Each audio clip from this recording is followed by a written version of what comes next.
Este es un mensaje y una recomendación de José Obdulio Gaviria en su cuenta de X José Obdulio. Vaya, vaya. He aquí un buen tema para debate de control político del partido de oposición. Una verdadera tronera informativa de @El Colombiano. Una revelación que nadie ha mencionado, como afirma el periódico. Nuevos posibles nexos entre Petro, alcalde de Bogotá, y el Pitufo. Nombró a Camilo Gómez, mano derecha de Papá Pitufo, como director del IPES. El IPES gestiona las ventas ambulantes de Bogotá. Ambulantes comercializan parte del contrabando. El único proyecto de vivienda de interés prioritario que construyó Petro fue el de los curiosos edificios de colores en la Caracas. Esos edificios son utilizados en parte como bodegas para comerciantes de San Victorino y San Andresito. ¿Acaso, pregunta @El Colombiano, hay una conexión entre ese nombramiento de Petro alcalde y el beneficio a estructuras de Pitufo? Hoy es martes 25 de febrero de 2025 y hasta el editorial recomendado de José Obdulio Gaviria titulado Las sombras de Papá Pitufo sobre Petro. Esto es MG Noticias.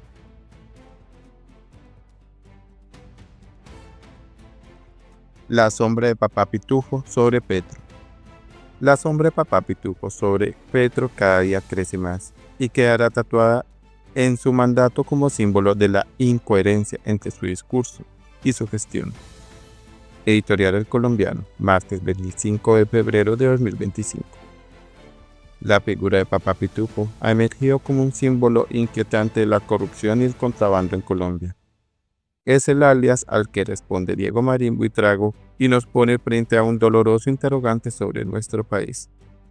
Como un hombre que ha delinquido durante 38 años, según el dato dado por el presidente Gustavo Petro, puede disfrutar por tanto tiempo una riqueza mala vida sin que el peso de la ley caiga efectivamente sobre él. El hecho de que un personaje como este no haya sido expuesto ante la opinión no es normal. Sin duda, el Estado tiene grietas por las que se cuelan y se acomodan este tipo de delincuentes. Y habrá quienes digan que en Colombia en los últimos 50 años hemos tenido criminales mucho más ruidosos que han copado la atención del país. Pablo Escobar, los Rodríguez Orejuela, los Castaño, Berna, Tiro Fijo, Mono Jojoy, El Paisa, Antonio García, Pablito y un largo etcétera.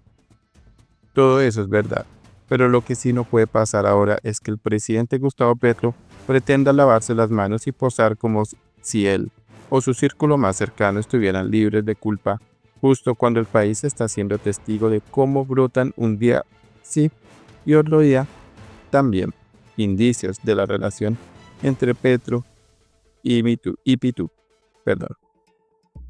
Como si fuera un boomerang, las acusaciones de Petro contra presidentes que lo han antecedido se le han devuelto en la medida en que la mayoría de las pruebas de presuntos nexos con el cabecilla del contrabando apuntan a él o a su círculo de allegados.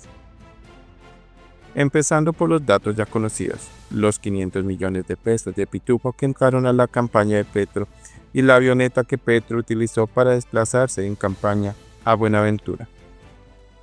Claro que, como ya es costumbre, para cada escándalo el presidente saca su "yo no fui" de la chistera. La plata dice la devolvieron, y el cuanto a la avioneta dice que no sabía nada de su propietario.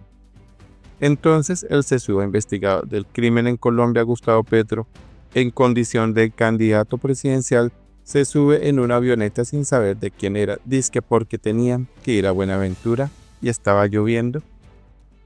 Llama la atención que con menos pruebas, en otros casos el propio Gustavo Petro, cual Torquemada, ha mandado a la hoguera a sus opositores.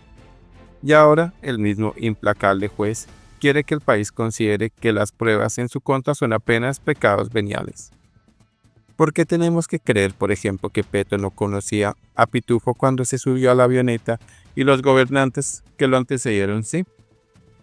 Pero además, la controversia se agudiza con la aparición en escena de Juan Fernando Petro, hermano del presidente, quien visitó a la DIAN en compañía de César Valencia Mosquera, abogado y presunto intermediario de Pitufo, y con hoja de vida en mano recomendó a John Frei Restrepo Toro para ser director de aduanas en Buenaventura, puerto de entrada del contrabando en el país.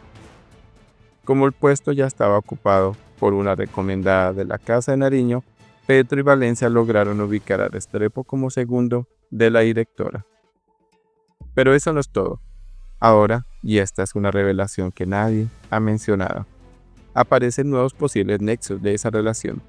Petro, como alcalde de Bogotá, nombró a Camilo Gómez Castro, a quien la Fiscalía ha identificado como mano derecha de Papá Pitufo, como director del Instituto para la Economía Social IPES, que es la entidad que se encarga de gestionar, entre otras cosas, todo lo relacionado con las ventas ambulantes, un sector de las cuales se encarga de comercializar los productos de contrabando. ¿Acaso hay una conexión entre ese nombramiento de Petro alcalde y el beneficio a estructuras de Pitufo? Hablando de su alcaldía, el único proyecto de vivienda de interés prioritario que construyó fue el de los curiosos edificios de colores en la Caracas, que terminó siendo utilizado en parte como bodegas para comerciantes de San Victorino y San Andresito. A pesar de todas las estrategias que ha utilizado el presidente Gustavo Petro para zafarse de este escándalo, los indicios lo dejan muy mal parado. Confesar o reconocer estos asuntos escabrosos de campaña, 2 años y medio después de ocurrido, deja un sabor en la opinión de que algo han estado ocultando. ¿Por qué no lo denunciaron en ese momento? El país no puede permitirse que el contrabando y la ilegalidad sigan permeando las estructuras del Estado. A pesar de que su alias lo indique, Marín no es ningún pitufo y una organización ilegal como la suya puede que no tenga tantos muertos a cuestas como los criminales antes mencionados, pero sí le hace un daño tremendo a las instituciones y a la credibilidad de la ley y del Estado.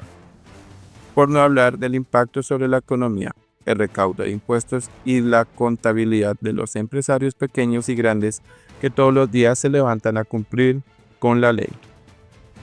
La sombra de Papá Pitufo sobre Gustavo Petro cada día crece más y quedará tatuada en su mandato como un símbolo de la incoherencia entre su discurso y su gestión. Excelente editorial del diario colombiano el día de hoy, martes 25 de febrero, que pido de favor compartan con sus amigos, conocidos y familiares. Muchas gracias. Por favor, suscríbete a MG Noticias si no te has suscrito.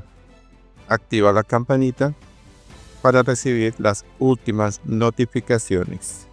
Comparte con amigos y familiares. Sus colaboraciones son muy importantes para seguir con nuestro proyecto, así que si quieres ayudarnos, lo puedes hacer por medio de un super thanks. Dale like si te gustó el contenido de este video. Muchas gracias.